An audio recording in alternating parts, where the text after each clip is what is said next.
성도 여러분, 설 명절 잘 보내셨습니까? 이번 명절 연휴가 대체 공휴일까지 함께 있어서 꽤 길었죠. 날씨도 추워서 오가는 성도들의 발걸음이 평안하고 또 안전하도록 주의 종이 함께 기도했습니다. 또 주일을 맞이해서 다시 건강한 모습으로 또 뵙게 되어 얼마나 반갑고 감사한지 모릅니다. 우리 옆에 분들 한번 바라보시면서 함께 인사할까요? 다시 뵙게 되어 반갑습니다. 행복한 명절 보내신 줄 믿습니다. 모든 것이 하나님 은혜입니다. 한 번만 더 인사할까요? 한 해 더 건강하고 힘내십시다. 건강하고. 명절에 뉴스를 검색했는데 7, 8년 전부터 명절 잔소리 메뉴판이 등장했대요.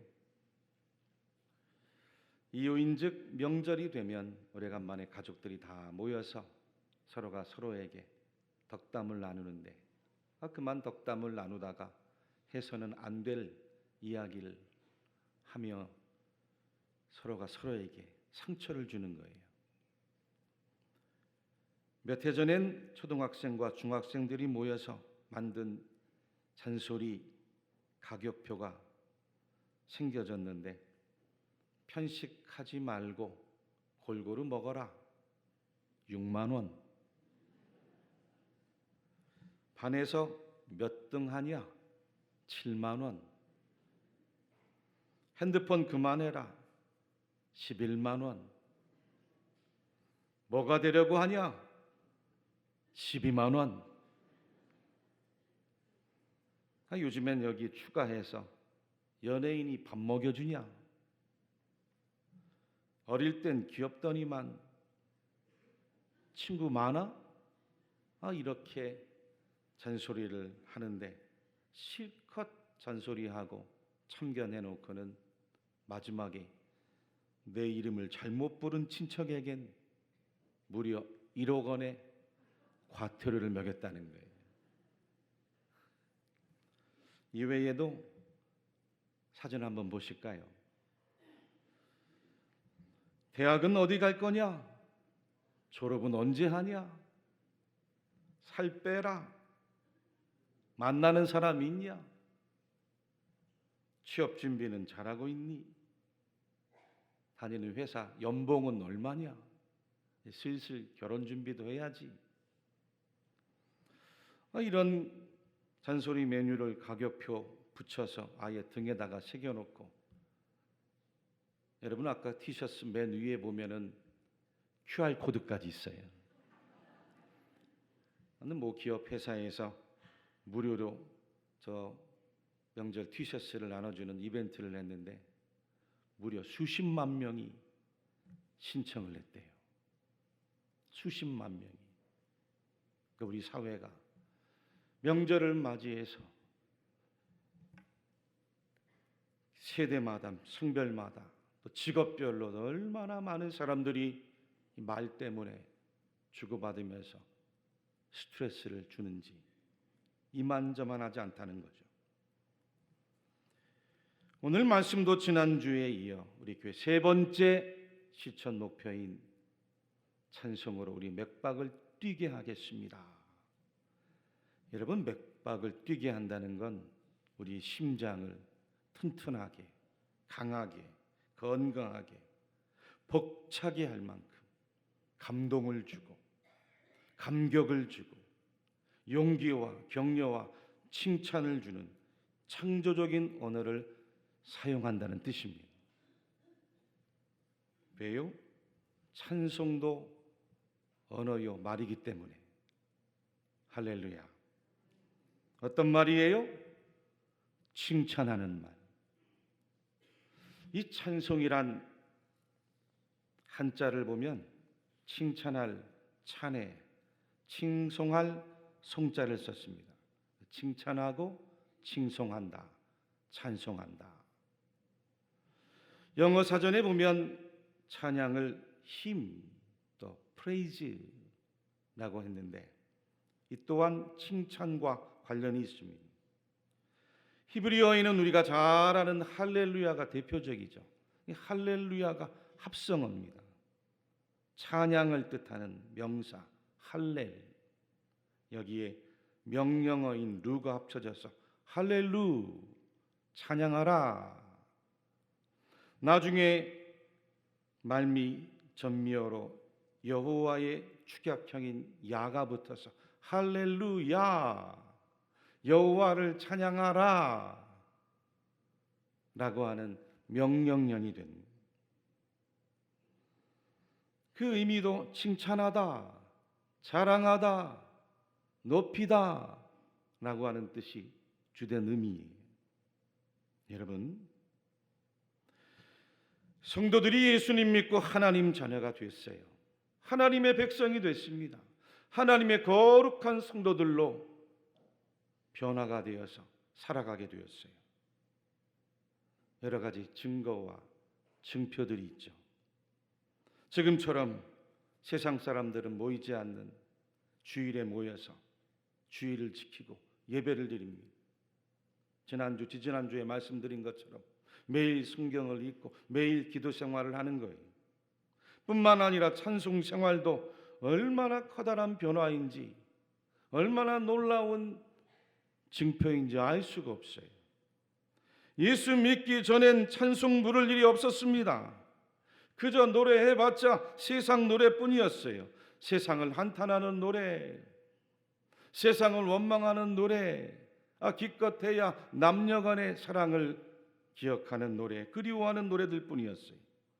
그런데 지금 어떻습니까? 우리의 입술로 보이지 아니하시는 하나님을 찬송하더라는 거예요. 하나님의 거룩하심을 찬양하고 하나님의 놀라운 그 은혜와 사랑을 찬양하고 있어요.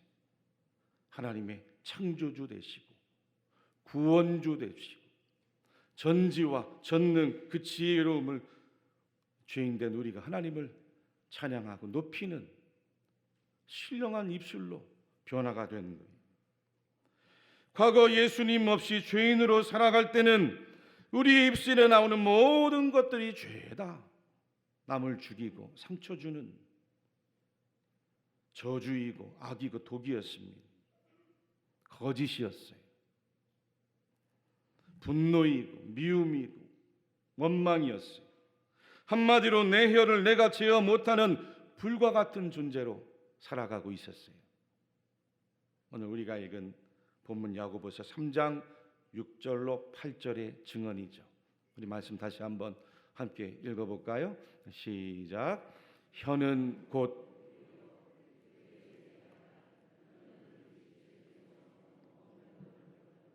삶의 수레바퀴를 불사르나니 사르는 것이 지옥불에서 나느니라. 여러 종류의 짐승과 새와 벌레와 바다의 생물은 다 사람이 길들일 수 있고 길들여 왔거니와 혀는 능히 길들일 사람이 없나니 쉬지 아니하는 악이요 죽이는 독이 가득한 것이라. 아멘. 얼마나 엄하고 중하고 참 무서운 심판의 말씀인지 알 수가 없어요. 최근에 미국 서부 로스앤젤레스에서 큰 산불이 났죠. 그 산불 때문에 무려 1만 2천 채의 가옥이 그리고 많은 귀중한 재산과 인명 피해가 났습니다.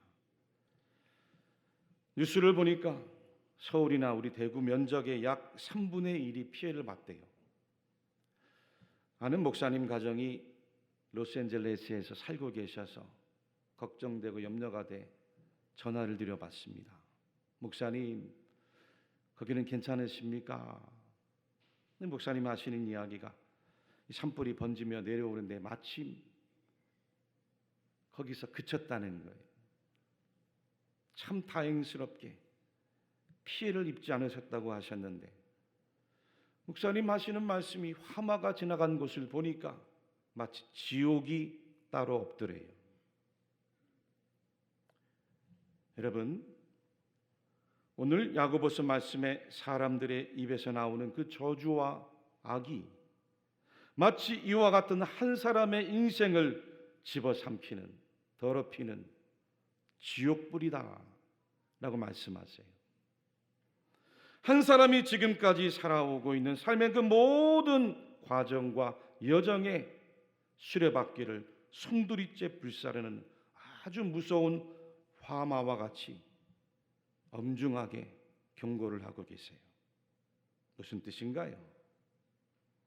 그만큼 성도들은 우리 혀를, 우리 말을, 우리 언어를 늘 하나님 앞에 조심해서 해야 된다는 거예요. 하나님께서 인간에게 언어를 주시고 혀를 주신 목적은 한 가지밖에 없습니다. 하나님께 찬송하고 하나님께 영광을 돌리기 위해서 우리에게 말을 주시고 혀를 주시고 언어를 주신 줄로 믿습니다. 우리를 창조하시고 우리를 구원하시고 우리를 인도해 가시고 우리를 날마다 새롭게 응답해 가시는 하나님을 칭찬하고 높이는데 우리의 혀를 사용해야 될 줄로 믿습니다.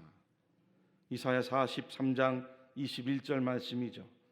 이 백성은 내가 나를 위하여 지었나니 나를 찬송하게 하려 함이니라. 이 백성은 내가 나를 위하여 지었는데 나를 찬송하게 하기 위함이라. 주님의 말씀이에요. 지난주 중에 새벽기도회 시편 강해 말씀이 끝났어요. 1편부터 시작해서 150편 마지막 편까지 말씀을 마쳤는데 시편 150편의 마지막 절 말씀이자 시편 1편부터 150편까지 전체 시편 말씀의 결론과 같은 말씀이 150편 6절이었어요. 같이 한번 읽어볼까요? 시작. 호흡이 있는 자마다 여호와를 찬양할지어다. 할렐루야. 시편 1편에서 복 있는 자는 1절에 시작을 했는데 시편 150편 마지막 6절에서는 호흡이 있는 자마다 여호와를 찬양할지어다. 할렐루야. 복 있는 자는 여호와를 찬양하는 자라는. 여러분들이 지금 호흡이 있습니까? 숨을 쉬어요? 내가 지금 살아 있습니까? 하나님을 찬양하기 위해서요. 하나님을 찬양하기 위해 내가 살아있는 거예요. 내가 존재하는 거예요. 죽은 사람이 찬양하는 거 맞습니까? 찬양하고 싶어도 죽은 사람은 찬양할 수 없습니다. 살아있는 자가 하나님을 찬양하는 것입니다. 바꿔 말하면 여러분이 살아가고 있는 이유가 하나님을 찬양하기 위해 오늘 우리가 존재하고 호흡하고 숨쉬고 기동하는 거예요. 오늘 나를 하나님께서 살아가게 하시는 이유가 하나님을 찬양하기 위해서예요. 사람은 스스로의 힘으로 살아갈 능력이 없습니다. 감기 몸살이라도 심하게 알아봐요. 활동이 어려워요. 집에 가서 누워야 돼요. 그만큼 약한 게 인간입니다. 얼마나 인간이 유한하고 연약한지 알 수 없습니다. 오늘 이렇게 살다가도 내일 무슨 일을 어떤 일을 만날는지 우리는 아무도 알 수 없어요. 그러므로 성도들은 항상 말을 조심해야 됩니다. 잠언 13장 2절과 3절에서 사람은 입의 열매로 인하여 복록을 누리거니와 마음이 괴사한 자는 강포를 당하느니라. 입을 지키는 자는 자기의 생명을 보존하나 입술을 크게 벌리는 자에게는 멸망이 오느니라. 잠언 12장 14절 증언에도 사람은 입의 열매로 말미암아 복록에 족하며 그 손이 행하는 대로 자기가 받느니라. 우리에게 복음을 가르치고 계세요. 오늘 본문 9절 10절 말씀도 마찬가지입니다. 이것으로 우리가 주 아버지를 찬송하고 또 이것으로 하나님의 형상대로 지음을 받은 사람을 저주하나니 한 입에서 찬송과 저주가 나오는도다. 내 형제들아, 이것이 마땅하지 아니하니라. 우리에게 말씀해 주셨어요. 이것으로, 우리의 입으로 하나님을 찬송하고, 이것으로 우리의 입으로 형제들을 저주하는 일이 어찌 마땅한 일이냐? 결코 마땅한 일이 아니다. 성도들에게는 있을 수 없는 일이다. 우리에게 말씀하신 거예요. 11절과 12절 말씀에도 샘이 한 구멍으로 어찌 단물과 쓴물을 내겠느냐? 내 형제들아, 어찌 무화과 나무가 감람 열매를, 포도나무가 무화과를 맺겠느냐? 이와 같이 짠물이 단물을 내지 못하느니라.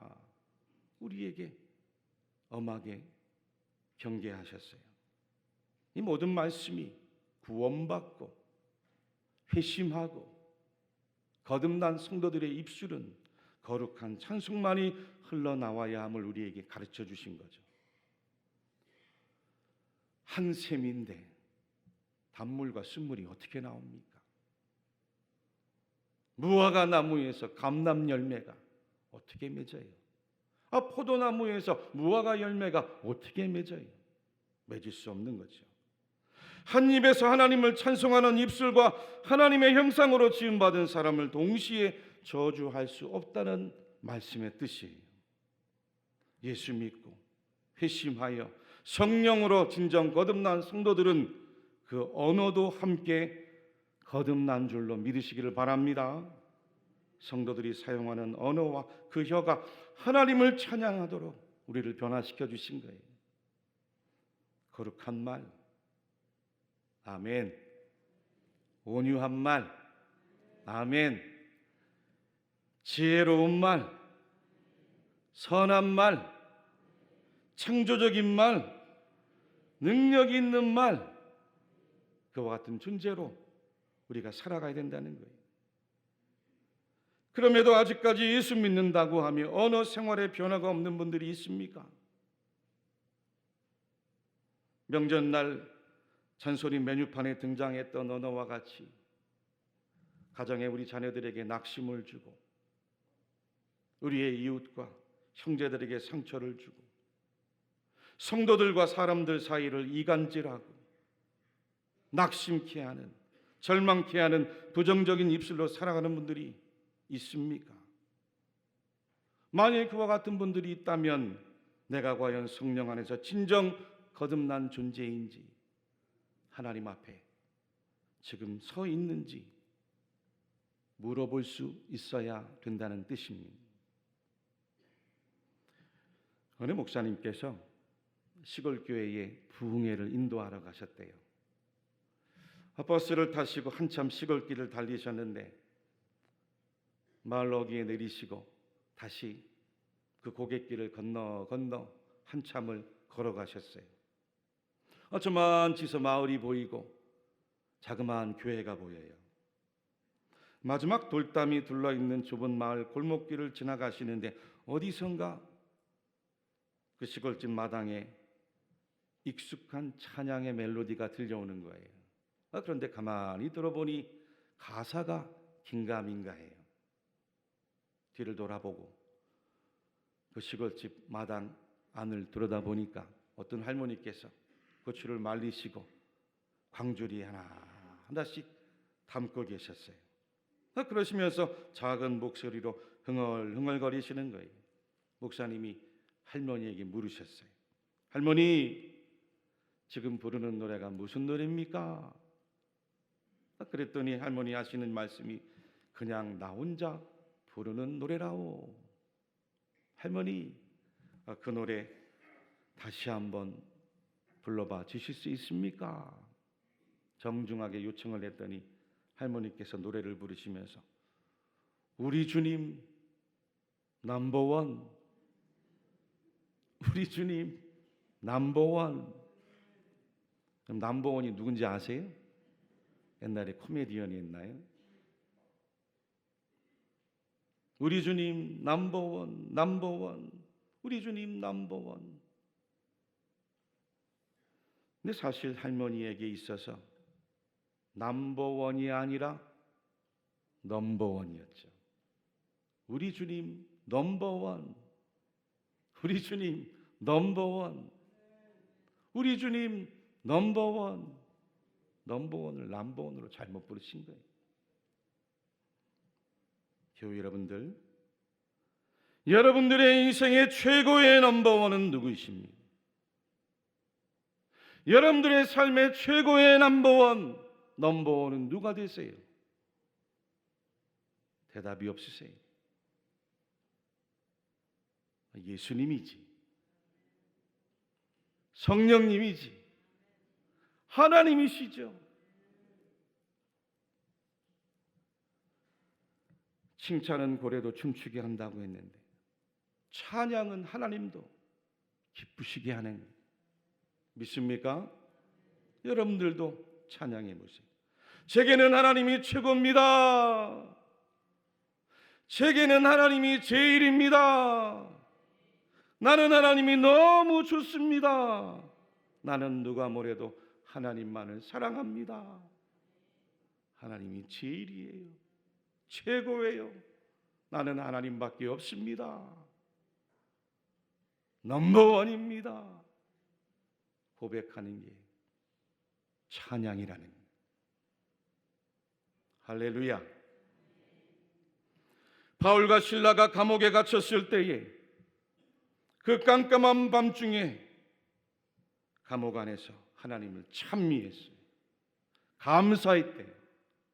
하나님을 찬양하고 있는데 하나님이 역사를 주시니 착고가 풀리고 감옥문이 활짝 열리는 기적이 일어났습니다. 여호사밧 임금도 에돔과 모압, 암몬 연합군이 쳐들어올 때 당황하지 않았습니다.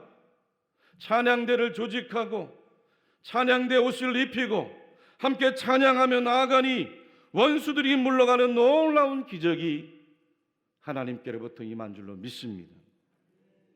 찬양하길 늘 즐겨했던 다윗이었기 때문에 사울왕이 악신이 들려 괴로워할 때 그의 앞에 가서 수금 악기를 들고 켜며 찬양하니 사울 임금에게 들렸던 악신이 물러가고 그 영혼이 상쾌하게 되는 치료의 역사가 능력이 임한 줄로 믿습니다. 블레셋 거인 그 골리앗을 마주할 때도 이 다윗이 한번 객기를 부린 게 아닙니다. 평소에 하나님을 찬양하고 평소에 하나님을 가까이 하는 삶을 살아왔기 때문에 담대하게 골리앗과 마주한 다윗이었어요. 시편 8편 2절 말씀이죠. 말씀을 같이 한번 읽겠습니다. 주의 대적으로 말미암아 어린아이들과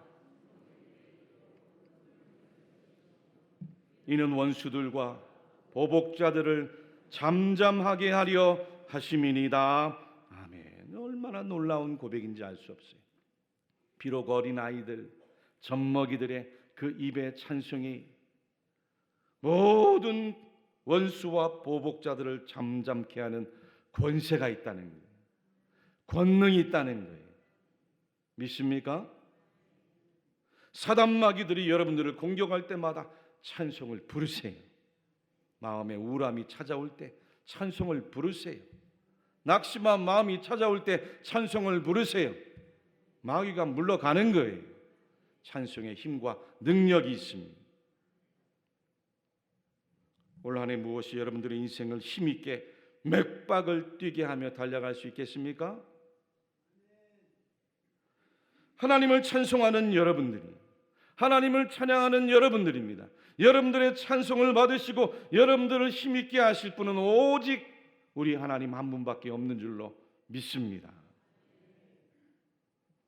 마지막으로 6.25 전쟁 때 일이에요.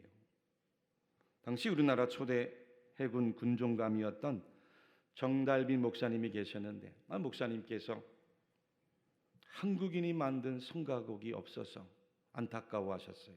다 외국 곡들을 번안하고 번역해서 부르니 한국 사람들이 만든 성가곡을 좀 만들었으면 좋겠다 하시고는 당시 연대 음대 교수였던 지금은 작고하신 나훈영 선생님께 곡 좀 한번 만들어 주십시오 부탁을 했어요.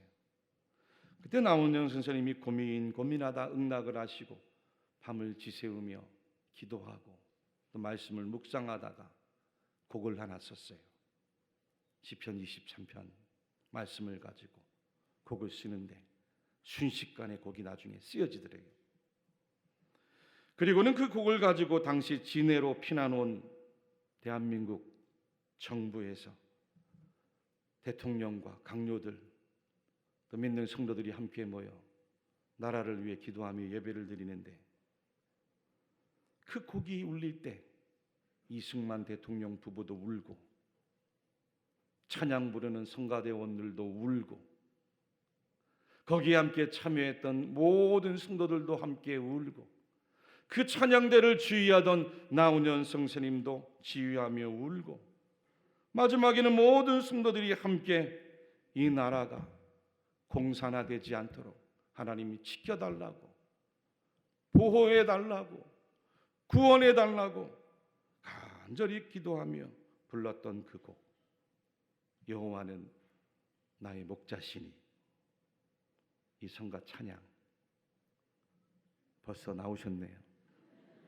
교회 중목사님 찬양으로 들으면서 말씀을 마치겠습니다.